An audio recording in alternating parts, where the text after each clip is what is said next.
جس نے اس blind murder کو سالو کیا. یہ ایکسکلوزیو تصاویر جو ہے وہاں کے ہیں جہاں پہ اس لڑکی کو دفنایا گیا تھا، حالانکہ حاملہ خاتون تھی وہ. اس وقت ہمارے ساتھ موجود ہے یہاں کے کچھ مقامی لوگ، تو ان سے بات کرنے کی کوشش کریں. جی اپنا نام بتائیے اور یہ بتائیے کہ یہ جو واقعہ ہوا آپ کس طرح سے اس کو دیکھتے ہو؟ سر میرا نام مشتم علی خان ہے، جناب صدرالدین خان ہے سر. سر میں یہاں ہی رہتا ہوں. یہ میرا چچیرا بھائی بھی ہے، مسیرا بھائی بھی ہے. ہاں سر غلط ہوا، اس کو سزا ملنی چاہیے سر. یہ غلط کیا اس کی دو تھی، اس کا وہ پریگننٹ تھی سر. اس کا بچہ تھا اس کے پیٹ میں، 8 مہینے کا بچہ تھا سر. یہ غلط ہوا، اس کو سزا ملنی چاہیے سر. تو کیا چاہتے ہو آپ کس طرح کی سزا اس کو ملنی چاہیے؟ جس طرح سے اس نے یہ وحشیانہ کام کیا ہے تو کس طرح کی سزا اس کو ملنی چاہیے؟ سر ہم انصاف چاہتے ہیں، ہمیں انصاف ملنا چاہیے. ایسے لوگوں کو سزا ملنی چاہیے سر. اس نے غلط کیا ہے. یہاں پہ مقامی لوگ جو ہے کافی غصے میں دکھ رہے ہیں. کوشش کریں گے ان سے بات کرنے کی کہ آخر وجوہات کیا ہوئی اس قتل کی. جی حاجی صاحب یہاں آئیے آپ. جی اپنا نام بتائیے اور بتائیے کیا مسئلہ ہوا اور کیا چاہتے ہو آپ لوگ؟ میرا نام ہے محمد اللہ خان. کیمرہ کی طرف. میرا نام ہے محمد اللہ خان. مسئلہ یہی ہوا، اس کی لڑکی 4 اکتوبر کو اس کی بیوی گم شدہ ہوئی. ٹھیک. تو اس نے مسنگ رپورٹ دی اشمقام تھانے کو. میری بیوی ٹیلر کے پاس اشمقام گئی تھی کپڑے لینے کے لیے، واپس مڑ کے نہیں آئی. تو مسئلہ یہی اس نے رپورٹ دی.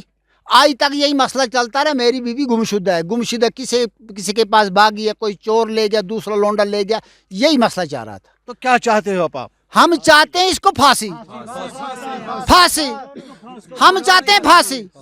ایک بات ہم عرض کر کے کہتے ہیں پولیس کو، آپ پولیس تک خبر بجاتے ہو، سورے انڈیا تک آپ کی خبر پہنچ رہی ہے، مگر ہمارا عرض ہے، تم دیکھو ایک بندہ تو پھانسی نہیں لگائے گا، ایک بندہ تو قبر نہیں نکالے گا، ایک بندہ تو اس میں نہیں بتارے گا، ایک بندہ اس سے باہر نہیں نکالے گا، ایک بندہ دوسرے گو خانے میں لے کے ادھر سے دوسری قبر نہیں بنائے گا، ایک بندہ ادھر سے جلائے گا نہیں اس کو، جب تک اس کے پارٹنر ہو کون ہے وہ. یہ پولیس کی آپ کا یہ کہنا ہے کہ اس قتل میں جو ہے خالی اس کا شوہر نہیں کوئی اور بھی ہوگا نا، اس کا اور بھی کوئی ہوگا. اکیلا کیا کرے گا؟ اگر کسی کا مردہ مرتا ہے، جب 4 کندھا نہیں دیں اٹھے گا مردہ؟ نہیں اٹھ جائے گا مردہ کسی کا. تو یہ ایسے کس کا مردہ اس کی بیوی کا کیسا اٹھے ایکل سے؟ تو بالکل ان کا کہنا ہے کہ اس قتل میں جو ہے خالی اس کا شوہر نہیں کوئی اور بھی انوالو ہے جس نے اس کو اس قتل کرنے میں مدد کی. اور یہ لوگ چاہتے ہیں کہ ان سب کو بے نقاب کیا جائے اور ان کو سلاخوں کے پیچھے دھکیلا جائے. تو اور بھی مقامی لوگ ہیں یہاں پہ. جی آپ بتائیے کس طریقے کا یہ لڑکا تھا اور لڑکا تھا اور اب آپ کی ڈیمانڈ کیا ہے؟ ہماری ڈیمانڈ ہے SHO صاحب سے، DSP صاحب اشمقام تھانے سے، پہلگام SSP DC صاحب اننت ناگ، گورنل صاحب منوج سنگھ، اس کا کیا نام ہے، منوج سنگھ اس کا نام ہے، اس تک اور عمر عبداللہ تک جتنی بھی سرکاریں ہیں مہربانی کر کے ہم لوگ ہاتھ جوڑتے ہیں، اس درندے کو سرعام پھانسی لگاؤ. تو بالکل یہ تھے یہاں کے مقامی لوگ جن کا یہی کہنا ہے کہ اس لڑکے کا چال چلن جو ہے پہلے سے ہی ٹھیک نہیں تھا. یہ یہاں کی لڑکیوں کو ورگلاتا تھا اور بعد میں ان کے ساتھ مار پیٹ کرتا تھا. میں آپ کو بتا دوں کہ یہ جو عمران ہے، شبنم اس سے محبت کرتی تھی.